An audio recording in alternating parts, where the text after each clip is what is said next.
आरक्षणाच्या संरक्षणासाठी आणि लक्ष्मण हाके यांच्या उपोषणाला पाठिंबा देण्यासाठी ओबीसी बांधवांनी मुंडन आंदोलन करत सरकारचा निषेध व्यक्त केलाय। बोगस कुणबी नोंदी रद्द करून लक्ष्मण हाके यांच्या मागण्या पूर्ण करा अशी आंदोलकांची मागणी आहे। मागण्या मान्य न झाल्यास विधानसभा निवडणुकीत नेत्यांना गावबंदी करण्याचा इशारा या आंदोलकांनी दिलाय।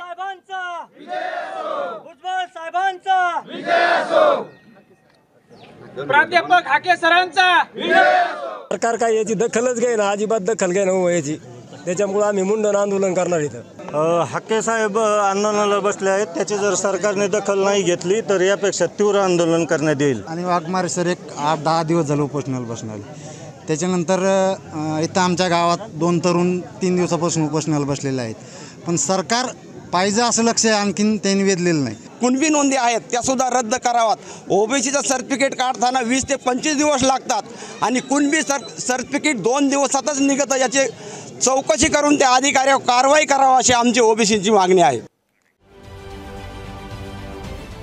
महाराष्ट्रातील सर्व बातम्यांचे विश्वासार्ह व्यासपीठ, सकाळच्या सर्व सोशल मीडिया प्लॅटफॉर्मला लाईक, फॉलो आणि सबस्क्राईब करा। तसंच सर्व नोटिफिकेशनसाठी बेल आयकॉन प्रेस करायला विसरू नका।